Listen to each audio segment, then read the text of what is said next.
All right, hey, welcome back to another episode of the Good Advice Podcast. You're tuning into what I think is the best resource to teach you how to grow and scale your business.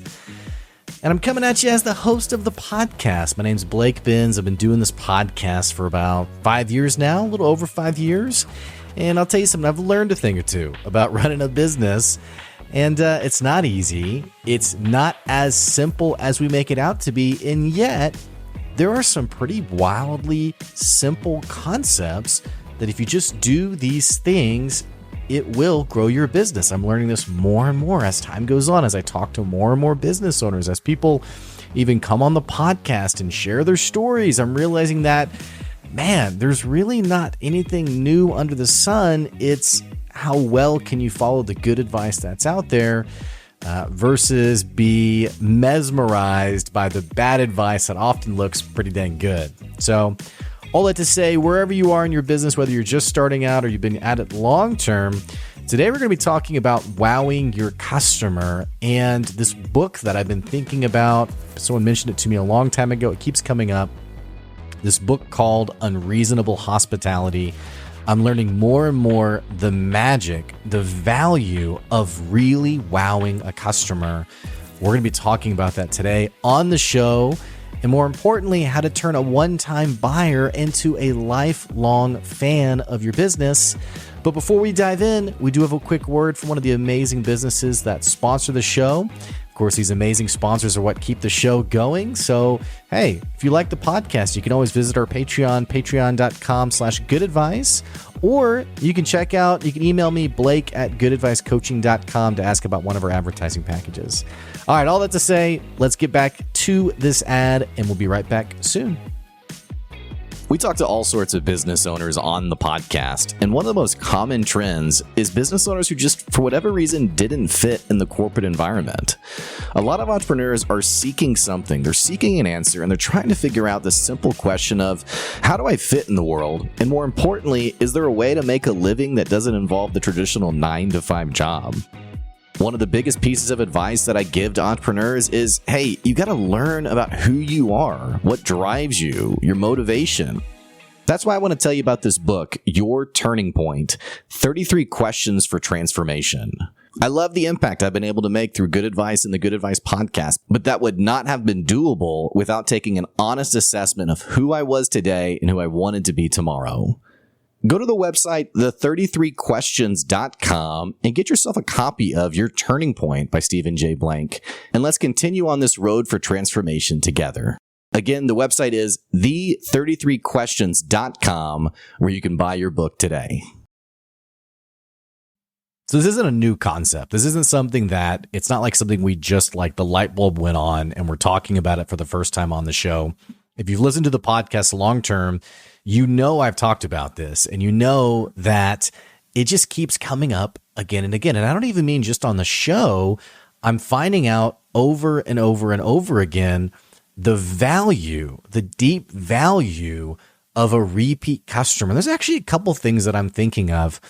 There's a woman named Kelly Robbins. She works, she's part of business development with one of our local banks, United Bank. And this is someone who is incredibly intentional, very intentional.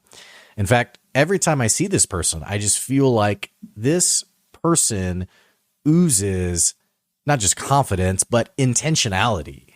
Like you could feel like you're the only one in the room, right? And she might even listen to the podcast, actually, now that I think about it. So she's a Patreon supporter of the podcast. So she at least likes enough of what we're doing here. But when you think about banking, you don't really think about that warm, personal side of things. Banking often has a very sterile stereotype, I guess. I mean, it's like you're going to the bank, you know, and here's what's kind of fun about it. This is why I joked at the start of the episode that there's really not anything new under the sun. Because if you think back to like how banking was probably done years ago, before national banks were a thing, you know, you'd go to your local bank, you go to your local butcher shop, you go to your local what have you. And there was much more of a personality and a personalness there that I think a lot of people have lost track of. A lot of people are so consumed with the concept of scale that we really lose sight on the magic of, I don't want to say the magic of local, but like because I think about some of my customers that aren't local at all, where we have this kind of relationship, but like a genuine, honest relationship. So compare that with another bank. I don't have any issue.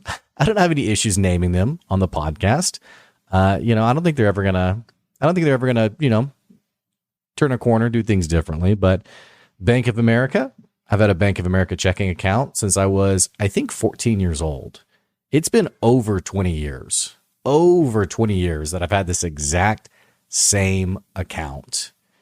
And I love what my friend said about this, because I was really annoyed, and I'm also annoyed as of late at them. But it's one of those things, right? Where, you have the same thing for so long, like all your accounts are all under the same thing, that it becomes very excruciating to even change things. But I remember I was talking to someone about this, and the person was like, Blake, they don't even know your name. And that really, it stuck with me, and it struck me in a way of like, yeah, I've been a customer for 20 plus years at this bank. They have no idea who I am. And I don't even mean that like the National Bank of America has no idea who I am. Like the local bank. I mean, and now they've pretty much gone out of business. I think we only have one locally now, maybe two. But the local branch would have no concept of who I am. And here's the deal. This isn't about like ego or like, when I go into the bank, people should know who I am. I don't give a rip about any of that stuff. But when you've been a customer for someone for 20 years, I don't think it's a bad idea that person should have a little bit of customer clout. I can tell you that Ronald McDonald House Charities is they are my longest running customer. I've had them for years. And when the CEO calls me, you can know that phone is getting picked up every single time, because I deeply value and respect them as an organization, of course, but the dollars that they've invested with me, they could have easily used anybody else. I have plenty of competitors that are probably great options, but it's about understanding and valuing that a customer chose you. So how do you communicate intentionality? Now, today's episode is a bit beyond like appreciate your customers, I guess. Today's episode is a little bit beyond, hey, you should know your customers' names, which is ideally a given. But I think about actually one guy that I feel like this keeps coming up on the podcast. Like I need to go to therapy or something, right? Because I feel like I keep telling this story, but it's so relevant that I find myself in like this. I don't say like middle ground. Like I'm seeing the two sides of the coin, or I guess ditch to ditch, really. And I see like the route that a lot of people go, and then I see the route that a few go and what it can mean for your business. But I think about a guy that I paid several $1,000s to early on in my business, who to this day would have no idea who I am, my name, anything about me. And that's the way this person has done business. Now, this person also, in our conversations, or rather this person's mass conversations with a lot of us as their customers, talked a lot about the fact that they were having a high number of returns and chargebacks and people unhappy with the services and yada, yada. Like that is the way that person has chosen to do business. Me, on the flip side, I think about the other ditch. Ditch makes it sound bad. That's why I didn't like ditch to ditch. But the other side of the coin, understanding the value of a customer for life, someone who buys again and again, somebody who not just buys from you, but talks about you over and over again. I mean, your name comes up. It's almost like they're your unofficial, sponsor. I mean, they're always recommending you. They're always promoting you. Their family and friends are like, we get it. I mean, I had a friend of mine I was on a phone call with, and they were like, yeah, anytime someone asks about business, we're like, hey, check out the Good Advice podcast. And I was like, hey, thank you for, being obnoxious to people on my behalf. But I'm just learning more and more that there's a way to do business, and the way that has always made sense to me is pretty I don't want to say it's rare as in I'm the only one who gets it. It's rare in that many business people do not have the patience or the intentionality for it. I bring this up. I posted about this on LinkedIn today, but I had a customer I was talking to, and we were talking, and it's always great and I have a lot of candid conversations with my customers. I'm always trying to get feedback. I'm always trying to understand a little bit better the nature of my work and my services, in the sense of, are you happy? And there's a way to do this, by the way. Maybe this is like a whole separate episode at some point. There's a way to do this where you don't sound needy or insecure or affirm me, please. Like, oh, please tell me I'm great. Things like that. There's a way to ask for feedback in a way where you're genuine and honest, and it's about the business, and we're moving forward, right? So I find myself in these conversations often of, are you happy with our work? Hey, let's talk about the outcomes. Does this line up with what you were expecting? And even as I describe it, that even sounds more formal than it actually is. And this is something else entirely, in that I have seen some real crazy. Hang on. All right, sorry about that.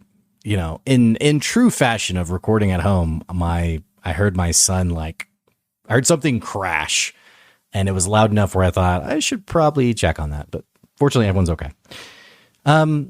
Anyway, so I lost my train of thought of what I was talking about because it was so sudden, this noise that I heard. But when you think about this, understanding for a second that we're not talking about politeness or kindness. And I think a lot of times when we talk about customer service, it's very much a check the box kind of thing. And we assume that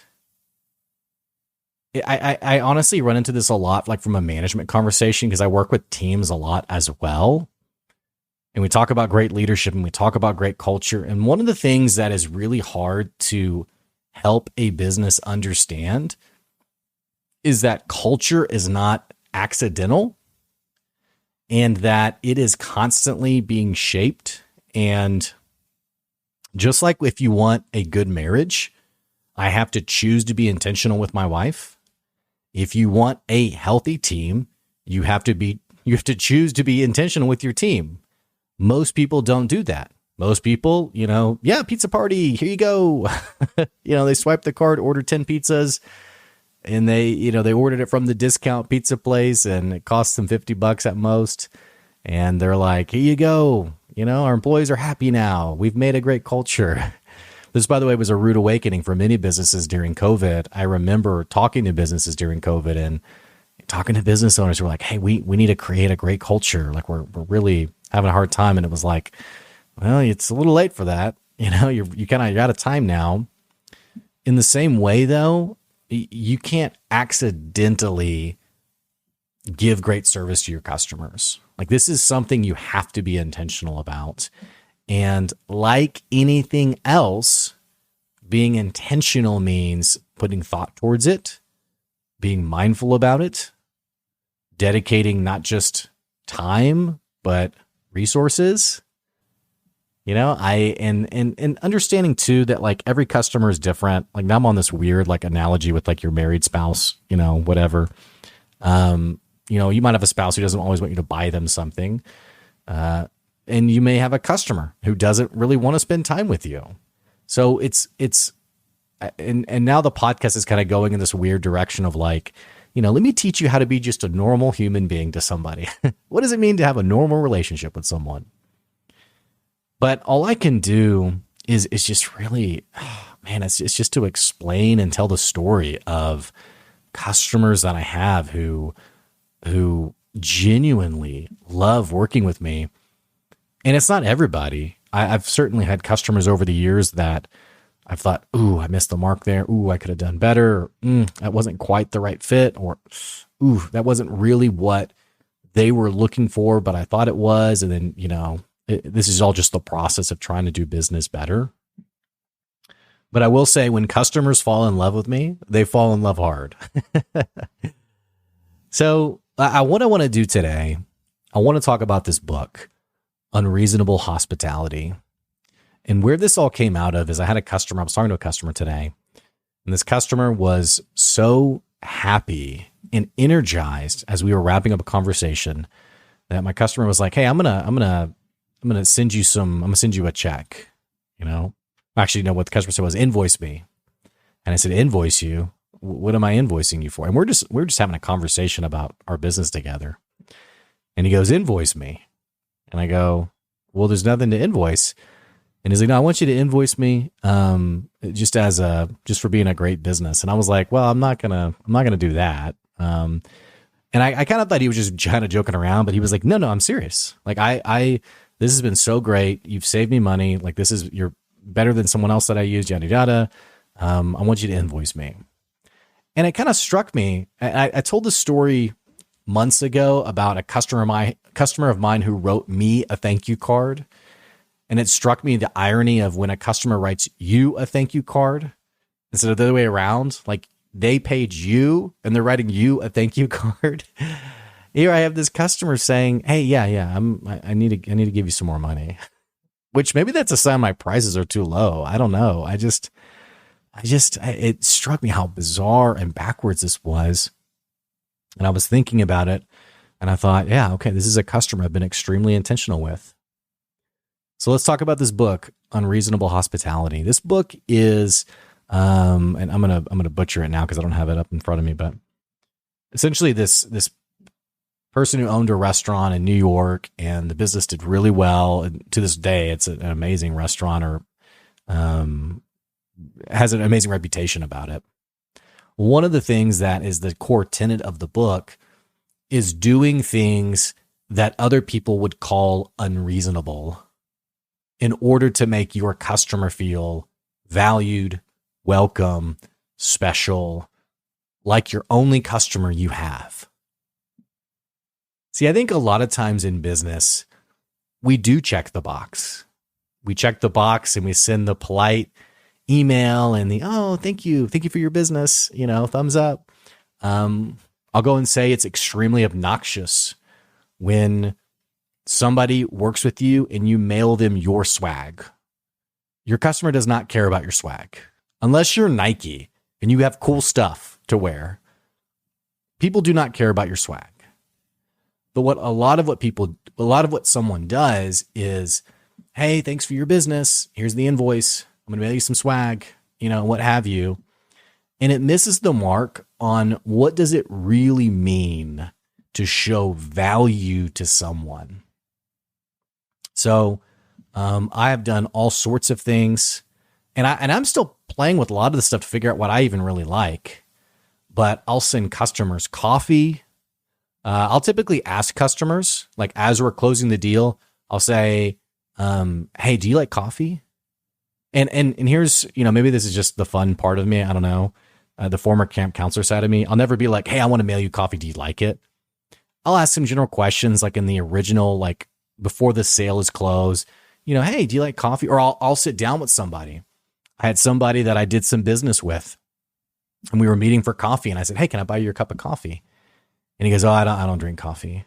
So like, that's a data point now for when the deal is done. I'm not sending him coffee. I'm not sending him Onyx coffee. Now, to a lot of customers, I send Onyx coffee, but I'm not sending him Onyx coffee. I'm sending him something else, right? Or I had a guy on the podcast who is a big cocktail guy. So I found this cool little, like book on, America's best cocktails or whatever. So I'm mailing that over to him. There's just little things that you can do. I mean, is this like, I guess I should boil this episode down to what does it mean to be a great gift giver? But going back to the book, Unreasonable Hospitality, there's a story in there. It's a New York restaurant. There's a story in there about a patron who's at the dinner table, and one of the servers overhears the patron talking about, "Oh man, I would kill for a New York styled hot dog. I got to get one of those streetcar hot dogs before we leave, yada, yada." Server overhears this, tells the chef, whoever. And what they do is they go out, they get a New York streetcar hot dog, or side cart hot dog, and they put it on a plate and they pretty it up a little bit. And then they bring it out and they say, hey, we overheard you saying you wanted a New York. It's your first time in New York and you want a hot dog. We went ahead and went out and grabbed this and got it for you. Now, there's no charge here. They don't also like add to the bill, $400 for our time, right? I mean, it's just, and here's why I love this concept, is because there's so many people out there who are going to scream against this and say, that's not profitable. You can't do that long term. You can't do that big picture. It's going to cost you too much money, too much time. You could be spending that elsewhere. But what that does is it creates a truly meaningful experience that makes a big difference. When we talk about customer service, think for a second, how many times have you had a truly memorable customer experience? When's a time you can look back and say, wow, that business blew me away. I've never had an experience like that. I would venture to guess that you can maybe think of 2 or 3 times in your life, maybe 4 or 5. You could probably only think of a handful. And that's how rare it is. And yet, when I talk to new business owners or young entrepreneurs and I say, well, what makes your business different? What I often hear is we give great customer service. And that's the disconnect, is we've confused politeness with the intentionality and power of authenticity, of really crafting a meaningful experience for your customer. This is why I loved bringing up Kelly Robbins at the start of the episode. As this person who works for a bank knew that my kids had been sick, that my wife was exhausted, and she bought a massage for my wife. Hey, you could probably use an hour off. You could probably use a day off. She probably noticed me fumbling for business cards out of my pocket and, pulling out a pile of business cards to trade at networking events. And she got me a card holder. Like there's no quid pro quo to this. There's no, hey, and if you don't mind, recommend. Literally, that's it. It was, hey, yeah, appreciate you. Hope this makes a difference for you. Hope this helps. And what I've learned is when you give freely in the sense of there's no strings attached to it, that's just doing good business. I almost am in this situation now where I'm almost like one-upping myself. Like I find myself, I have this one customer I'm sending some stuff off to, and it's like $100 of stuff. Like I kept thinking like, ooh, this would be really cool to get them. And I thought to myself, am I really going to spend this much money on their, like, really? Am I really doing that? I got another customer who loves to golf. So I'm trying to get golf balls with their logo embroidered on it. I mean, it's just, I guess it gets to the point where it's less about the cost and it's more about the value to the customer. Right. But now, I mean, on the fair side of things, I think your amount that you can spend and be intentional with, you will have to be a bit more creative versus the amount of money a customer brings you. If you run like an e-commerce store and like the average customer spend is like $30, you're probably not going to spend $100 on that customer. But here's how it could make sense. Let's say that let's take Duncan and Stone, one of our local businesses. They have an e-commerce store. Duncan and Stone, they've advertised on the podcast. You probably heard them before, but they sell these really amazing journals and keepsake notebooks and things like that. Well, when someone buys like a wedding journal, I don't even know if they sell wedding journals, but let's say someone buys a wedding journal, and in addition to the wedding journal, you find out who it's for, what have you, and you write, you slip a little personalized note in there. Hey, wishing you years of love, sign the Duncan and Stone. See, now that I've said this, now they're going to feel like they have to do this, but I always liked how Chewy, do you guys know Chewy, the dog food company? This is actually the perfect example. Chewy has an amazing reputation in the customer service world. Here's why. They could very easily be a brand where they're selling dog food at scale. Like, let's just totally simplify this. Imagine like a massive, 10,000 gallon vat of dog food and a crane that just, scoops it out and dumps it in buckets, and those buckets get sealed and shipped out. It goes all over the country. They could very easily do it that way. That's how most businesses do it, by the way, and not literally, but it's about scale. It's how do I do this as fast and cheaply and efficiently as possible? Not the case for Chewy. If you cancel your order, your subscription to Chewy, and they ask you why, and your dog has passed away, not only will they refund you an order, they'll send you flowers in the mail. Hey, I'm sorry for your loss. Something that is very personal to someone, losing a pet, can be like losing a loved one. Here's a business that understands that. Probably, it's not profitable for them. You're not going to buy anything else from your pet has passed away. You have no reason to buy from them again. And this is why I love this, is that they make the expense to send you flowers, even though there's no ROI to it. It doesn't make sense. It's illogical from the scale game, from the scale conversation. That's what's fun about this. Now, whatever you're spending, or rather whatever your customers are spending on you, you'll scale your gifts and what you do according to the amount of money you're bringing in. But I will say this, I would say never let the amount your customers spend on you be an excuse to not be intentional. Every customer who works with me, I send them a video.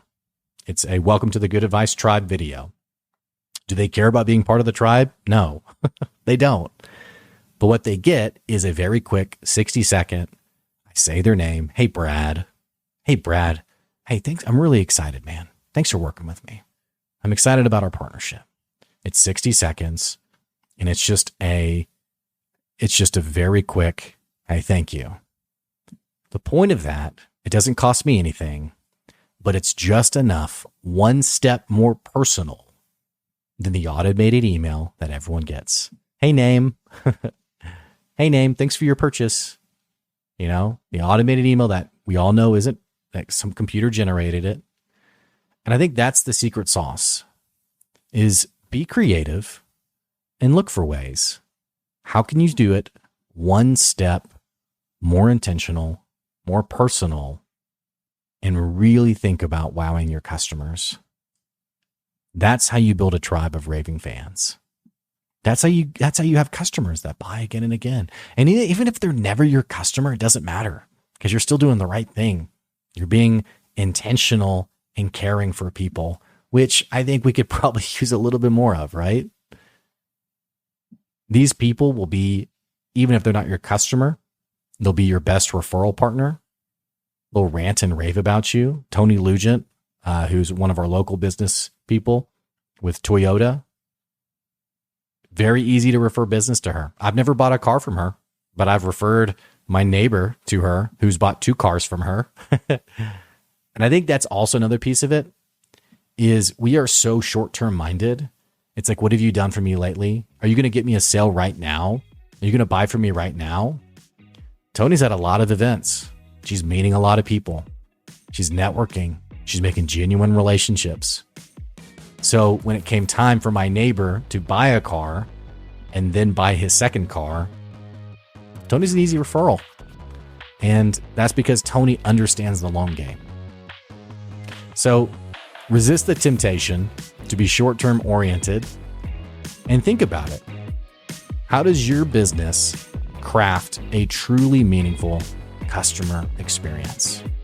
How do you truly create raving fans where they insist on giving you more money, where they insist on buying again? What's the next thing? What can we do next? It's more than politeness. It's intentionality. And in the meantime, check out the book, Unreasonable Hospitality. You might like it. Hey, that's today's episode today. Thank you so much for listening to today's episode and bearing with some of the interruptions in today's podcast.